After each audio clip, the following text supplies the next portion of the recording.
बंधु माने आजिर एही भिडियोटी कन्या राशि पाई बहुत बेसी गुरुत्वपूर्ण अटे। आजिर एही भिडियो रे आमे माने जानिबा कन्या राशि 2024 सेप्टेम्बर मासटी किपरि रहिबो।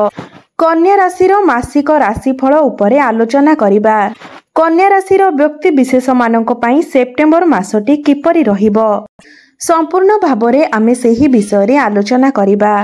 कन्या राशि व्यक्ति विशेष मानकर स्वास्थ्य, शिक्षा, प्रेम, वैवाहिक जीवन, भाग्य, क्यारियर एवं व्यापार वाणिज्यर स्थिति किपरि रहिबो एही सेप्टेम्बर मासरे से विषय रे विस्तार रूप रे आलोचना करिबा।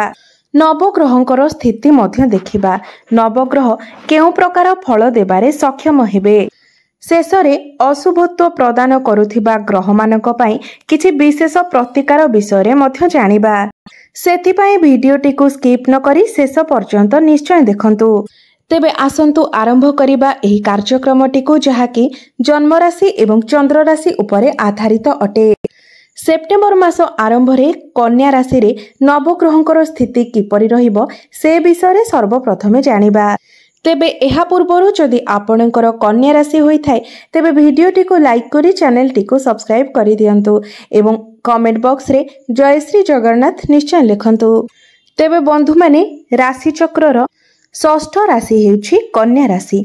तो सेप्टेम्बर मास आरंभ रे आपणक कुंडलीर प्रथम भाबरे अछंती शुक्रंक सहित केतु, षष्ठ भाबरे अछंती शनि, सप्तम भाबरे अछंती राहु, नवम स्थान रे अछंती गुरु, दशम स्थान रे अछंती मंगल एवं आपणकर द्वादश भाबरे अछंती सूर्य एवं बुध। तेबे आसंतु सर्वप्रथमे जानिनेबा आपणकर स्वास्थ्य किपरि रहिबो एही सेप्टेम्बर मासरे। बंधु माने कुंडलीर प्रथम भावटी होइथाय आपणकर स्वास्थ्यर भाव, आपणकर इम्यूनिटी सिस्टम रो भाव एवं आपणकर प्रथम भावर स्वामी हेउछंती बुध एवं बुध आपणकर द्वादश भावरे सूर्यंक सहित विराजमान अछंती एवं 23 सेप्टेम्बर को बुध आपणकर प्रथम भाव को चलन करिवे। जे पर्यंत बुध आपणकर द्वादश भावरे अछंती अर्थात 23 सेप्टेम्बर पर्यंत आपणको निजर स्वास्थ्य प्रति ध्यान देबार अछि। कारण द्वादश भावटी को कुंडली रे भल बोली विचार करा जाय न थाए। द्वादश भावटी होई थाए आपणकर हॉस्पिटल रो भाव, खर्चर भाव। जेतेबेले भी आपणकर राशि स्वामी षष्ठ, अष्टम एवं द्वादश भावरे थांती सेतेबेले आपणकर स्वास्थ्य जनित समस्या आसी थाए। स्वास्थ्य को नै आपणकर खर्च बढ़ी थाए, आपणकर इम्यूनिटी सिस्टम डाउन होई थाए। तो 23 सेप्टेम्बर पर्यंत बुध आपणकर द्वादश भावरे रहिबे। से पर्यंत आपण निजर स्वास्थ्य उपरे विशेष ध्यान दियंतु। शुक्र भी आपणकर नीच स्थिति रे अछंती, केतु मध्य आपणकर प्रथम भावरे अछंती। तो सेथिपाई आपण बेले बेले निजको नै कि डिसैटिस्फैक्शन होई पारंती। सब किछि ठीक थिले भी आपणक मन भीतर तेबे एसबु को आपण को कंट्रोल करने को हेबो। एहा पई आमे किछि विशेष प्रतिकार मध्य वीडियो शेष रे जानिबा। एबे आसंतु जानिबा आपणकर शिक्षा क्षेत्र किपरि रहिबो एही सेप्टेम्बर 2024 रे विद्यार्थी मानक पई किपरि रहिबो एही सेप्टेम्बर मासटी। तो बंधु माने कुंडलीर पंचम भावटी होई थाए आपणकर शिक्षार भाव एवं आपणकर पंचम भावर अधिपति हेउछंती शनि एवं शनि आपणकर षष्ठ भावरे विराजमान अछंती एवं से निजर स्वराशि रे बक्री अवस्था रे अछंती, जहाकी 14 नवेम्बर पर्यंत शनि बक्री अवस्था रे रहिबे एवं आपणकु से पर्यंत से पंचम भावर फल मध्य प्रदान करिवे, जहा फल रे पाठ पढ़ार स्थिति आपणकर बहुत भल रहिबो। मात्र बुध आपणकर द्वादश भावरे अछंती, जहा फल रे आपणकर बुद्धिमत्ता आपणकर मेंटालिटी टिके वीक रहिबो। एहा परे भी आपणकर पाठ पढ़ार स्थिति भल रहिबो, कारण शनि बक्री होई आपणको पंचम भावर फल प्रदान करिवे। आपणकर मन अल्प किछि डाइवर्ट होई पारे। एहा परे भी जदि आपणकर कोनोसी एग्जाम अछि तो सेथिरे आपणको शुभ फल प्राप्ति हेबो। जदि एही मासरे आपण कोनोसी एडमिशन नेबा पई चाहुछंती किंबा पाठ पढ़ा को नै कोनोसी डिसिजन नेबा पई चाहुछंती तो एही मासटी आपणको पई बहुत भल रहिबो। विशेष करी 23-24 सेप्टेम्बर परे आपणको पई समय आहुरी अधिक शुभ रहिबो। एबे आसंतु जानिबा आपणकर प्रेम जीवन किपरि रहिबो एही सेप्टेम्बर 2024 रे।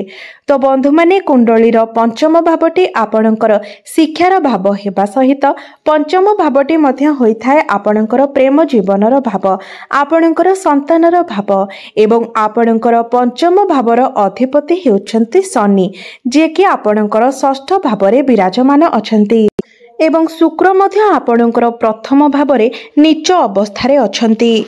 शुक्र केतुंक सहित आपणकर प्रथम भावरे नीच स्थिति रे अछन्ति। मंगलंकर दृष्टि मध्य आपणकर प्रथम भाव उपरे रहुछि। तो आपण निजर क्रोध उपरे नियंत्रण रक्षा करंतु। मंगलंकर दृष्टि आपणकर प्रथम भाव उपरे रहुथिबा हेतु आपणक मध्यरे क्रोध आसीबो। हठात करे आपण काहा मुहरे किछि कहि देई पारंती एवं आपण एपरि भाषार व्यवहार करि पारंती जहा आपणकर सामना वालांको बहुत कष्ट देई पारे। सामना वाला आपणको उपरे रागी जाई पारे, कारण मंगलंकर दृष्टि आपणकर प्रथम भाव उपरे रहुछि। शुक्र नीच स्थिति रे रहुछंती एवं केतुंक सहित अछंती, जहा फଳରେ आपणकर मिस कम्युनिकेशन हेबो, आपणक मध्यरे कन्फ्यूजन आसीबो एवं एहा 18 सेप्टेम्बर पर्यंत एभली स्थिति रहिबो। तो 18 सेप्टेम्बर पूर्वरु आपण एही सबु कथा प्रति विशेष ध्यान देबार अछि, कारण एसबु जिनिस आपणकर प्रेम जीवन उपरे प्रभाव पकाई पारे। मात्र 18 सेप्टेम्बर परे एसबु स्थिति ठीक होई जिवो। जेतेबेले शुक्र आपणकर द्वितीय भावकु चलन करिवे, सेतेबेले आपणकर बाणी रे मधुरता आसीबो। आपणकर बाणी द्वारा लोकमाने आपणक प्रति आकर्षित हेबे।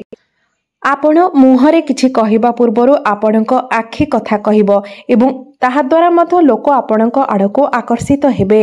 तो 18 सेप्टेम्बर परे एसबु परिस्थिति ठीक होई जिवो, आपणक पई भलो समय आसीबो। एबे आसंतु जानिबा आपणकर वैवाहिक जीवन किपरि रहिबो एही सेप्टेम्बर 2024 रे।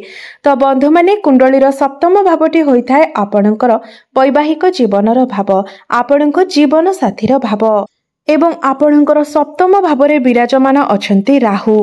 18 वर्ष परे राहु आपणकर सप्तम भावरे विराजमान अछंती। बहुत दिन धरी राहु आपणकर सप्तम भावरे अछंती एवं आगकु मध्य अनेक समय पर्यंत राहु आपणकर सप्तम भावरे रहिबे। 1.5 वर्ष पर्यंत राहु आपणकर सप्तम भावरे रहिबे, कारण राहु प्रत्येक राशि रे 1.5 वर्ष धरी रहिथांती।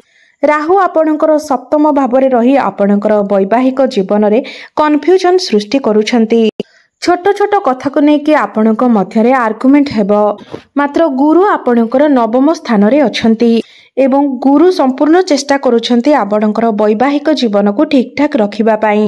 मात्र जेहेतु राहु आपणकर सप्तम भावरे अछंती, गुरुंकर राशि रे अछंती, तो सेथिपाई आपण निजर वैवाहिक जीवन उपरे ध्यान देबा उचित। राहु को पापी ग्रह बोली माना जाय थाए एवं से गुरुंकर राशि रे विराजमान अछंती, तो से आपणकर वैवाहिक जीवन रे निश्चित भावरे समस्या सृष्टि कराइबे। तो सेथिपाई आपण जेते पारिबे निजर वैवाहिक जीवन उपरे ध्यान रखंतु। चेष्टा करंतु आपणक भितरे जेमिति कोनोसी प्रकारर मिसअंडरस्टैंडिंग न हुए, जुक्ति तर्क न हुए किंबा कोनोसी एपरि परिस्थिति सृष्टि न हुए जहा फଳରେ आपणकर संपर्क उपरे ताहार प्रभाव पड़िबो। एबे आसंतु जानिबा आपणकर भाग्य, क्यारियर एवं व्यापार वाणिज्यर स्थिति किपरि रहिबो एही सेप्टेम्बर 2024 रे। तो बंधु माने कुंडलीर नवम भावटी होइथाय आपणकर भाग्यर भाव एवं दशम भावटी होइथाय आपणकर क्यारियर भाव, कार्यक्षेत्रर भाव। तो बंधु माने आपणकर भाग्य स्थान रे विराजमान अछंती गुरु। तो एही मासरे आपणकर भाग्य बहुत भल रहिछि। मात्र सबुठारु अधिक भल रहुछि 18 सेप्टेम्बर परे, जेतेबेले शुक्र आपणकर द्वितीय भावको चलन करिवे। कारण आपणकर भाग्य भावर अधिपति हेउछंती शुक्र एवं शुक्र आपणकर द्वितीय भावको चलन करिवे एवं द्वितीय भावटी शुक्रंकर स्वराशि, जहा फଳରେ कि आपणकर भाग्य बहुत भल रहिबो। प्रत्येक कार्य रे आपनको आपणक भाग्यर साथ मिलिबो। भाग्य सहित जड़ित प्रत्येक कार्य रे आपनको सफलता मिलिबो। जदि आपण कोनोसी भी इन्वेस्टमेंट करूछंती, ट्रेडिंग करूछंती, कोनोसी जिनिस को नेकी डील करूछंती, सेथिरे आपनको भाग्यर साथ दरकार पड़ी थाए। तो जेतेबेले शुक्र निजर स्वराशि को प्रवेश करिवे, सेतेबेले शुक्र आपणकर भाग्य को मजबूत बनाइबे। अर्थात 18 सेप्टेम्बर पर आपण कौनसी भी शुभ मांगलिक कार्य कौनसी भी पार्टनरशिप बिजनेस कौनसी कार्यर आरंभ करने चाहूँगी तो 18 सेप्टेम्बर पर निश्चित भाव में समय आपणक भल रहुछि सेतिरे आपणको निश्चित रूप से सफलता मिलिबो। एबे आसंतु जानिबा आपणकर क्यारियर किपरि रहिबो एही सेप्टेम्बर 2024 रे। तो बंधु माने कुंडलीर दशम भावटी होइथाय आपणकर क्यारियर भाव। आपणकर दशम भाव रे विराजमान अछंती मंगल एवं आपणकर दशम भावर अधिपति बुध आपणकर द्वादश भाव रे विराजमान अछंती। मंगल आपणकर दशम भाव रे अछंती जे कि आपणकर अष्टम एवं तृतीय भावर अधिपति अटंती। तो एही समय मंगल आपणकर कार्यभार को बढ़ाइबे आपणकर स्ट्रेस को बढ़ाइबे एवं एही समय आपण निज इच्छारे कार्य करने को पसंद करिवे एवं एही समय जदि आपणको केही किछि कहंती ताको हिसाब रे काम करने को कहंती तो एसबु आपणको आदौ भी पसंद आसीबो नाही। मंगल आपणकर दशम भाव रे रही आपणको तो एनर्जी प्रदान करिवे मात्र जेहेतु आपणकर दशम भावर अधिपति द्वादश भाव रे अछंती सेथिपय आपणकर स्ट्रेस मध्य बढ़िबो। एही समय आपण आर्गुमेंट रु बंचिबाकू चेष्टा करंतु कहा सहित अजथा जुक्ति तर्क करंतु नाही कारण मंगलंकर दृष्टि आपणकर प्रथम भाव उपरे रहुछि। जुक्ति तर्क करिबा द्वारा आपणकर काम खराब होई पारे सेथिपय एसबु प्रति आपण विशेष ध्यान देबे। आपणकर बॉस हुंतु जूनियर हुंतु सीनियर हुंतु कहा सहित भी आपण अजथा आर्गुमेंट करंतु नाही। विशेष करी 16 सेप्टेम्बर पूर्व आपण एथि प्रति विशेष ध्यान देबा उचित।